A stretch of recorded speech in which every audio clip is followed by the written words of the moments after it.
Bro ഒന്നുമില്ല. ഇന്നത്തെ ദിവസത്തിന്റെ പ്രത്യേകത എന്തുവാ? ആ ആണല്ലോ, ആണെന്ന് അറിഞ്ഞല്ലോ, അത് മാറി. അന്നെങ്കിൽ റിപ്പബ്ലിക്കിന്റെ അർത്ഥം എന്തുവാ? അങ്ങനൊക്കെ ചോദിച്ചാൽ പറയുന്നത്. ഇപ്പൊ എന്നാലും പറയാമെങ്കിൽ ഇപ്പൊ 100 രൂപ. ചേട്ടാ, ഞാൻ ഇന്ത്യ ജനിച്ചെന്ന് മാത്രമേ ഉള്ളൂ, എനിക്കിതിനെ പറ്റി ഒന്നും അറിയത്തില്ല. ബ്രോയ്ക്ക് ഇതിനെ പറ്റിയൊന്നും അറിയത്തില്ല. പോട്ടെ, എന്നെ ഫോളോ ചെയ്യുന്നുണ്ടെങ്കിൽ 100 രൂപ. ജീം ബൂമ്പ ഫോളോ ചെയ്യുന്നുണ്ടോ?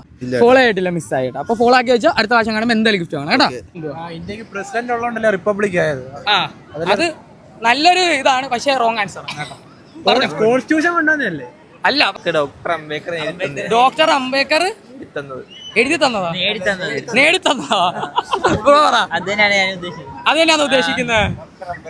ഡോക്ടർ അംബേദ്കർ. നിങ്ങളെല്ലാം ഡോക്ടർ അംബേദ്കറിന്റെ ആൾക്കാരാണ്.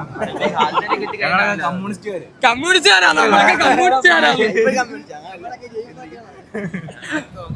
ഞങ്ങള് കോൺഗ്രസ്സുകാരാണ്. ഇപ്പൊ BJP ആണ്. നമുക്കതൊന്നും ബാധകമല്ലെന്ന് ഇവർക്ക്. അന്നെങ്കിൽ പോട്ടെ, എന്നെ ഫോളോ ചെയ്യുന്നുണ്ടോ? ജീമ്പൂമ്പ ഫോളോ ചെയ്യുന്നുണ്ടോ? ഫോളോ ചെയ്യുന്നുണ്ടായിരുന്നു. ഇപ്പൊ 100 രൂപ കിട്ടിയ സ്വാതന്ത്ര്യ ദിനം ഓഗസ്റ്റ് 15 അല്ല കേട്ടാ. പറഞ്ഞോ കുഴപ്പമില്ല. ബ്രോ പറഞ്ഞില്ല. അറിയത്തില്ല. ഇവിടെ പറഞ്ഞോ. അറിയത്തില്ല. ബ്രോ പറ. ചോദിക്കണ്ട, അറിയത്തില്ല. നമ്മുടെ ഫോളോവർ ആണ് ഗൈസ്. നമ്മുടെ ഫോളോവർ ആയ സ്ഥിതിക്ക് എന്തായാലും 100 രൂപ ഉണ്ട്. എന്നാ പിടിച്ചോ. ഹാപ്പിയായേ? ഭരണാവകാശം അല്ലല്ല, റോങ് ആൻസർ. പോട്ടെ, എന്നെ ഫോളോ ചെയ്തിട്ടുണ്ടോ? ജീം മുമ്പ് ഫോളോ ചെയ്തിട്ടുണ്ടെങ്കിൽ ഞാൻ 100 രൂപ തരും. ഫോളോ ചെയ്തിട്ടുണ്ടോ? ഇന്നത്തെ ദിവസത്തിന്റെ പ്രത്യേകത എന്തുവാ? വാലന്റൈൻസ് ഡേ ഇല്ല. ആർക്കാട്ട് പൂ കൊടുക്കാൻ വേണ്ടി വെച്ചേക്കാ. പറ.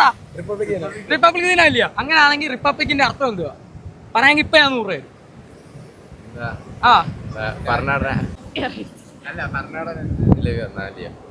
ഭരണഘടന പ്രകാരം സ്വാതന്ത്ര്യം കിട്ടില്ലേ? അല്ല ബ്രോ എന്താ പറ. സ്വാതന്ത്ര്യം കിട്ടിയത് റിപ്പബ്ലിക്. സ്വാതന്ത്ര്യം കിട്ടിയത് അത് ഓഗസ്റ്റ് 15 സ്വാതന്ത്ര്യ ദിനം കിട്ടിയത്. ഓക്കെ, അപ്പൊ എല്ലാം റോങ് ആൻസർ. ഫോളോവർ പേരെന്തുവാ? ഉനേഷ് അടിമോനെ എന്ന കൈ. അപ്പൊ നമ്മുടെ ഫോളോവേഴ്സിക്ക് എന്തായാലും 100 രൂപ ഉണ്ട്. ഇപ്പൊ പിടിച്ചോ. ഹാപ്പിയാ? എല്ലാരും ഫോളോ ആക്കിക്കോ.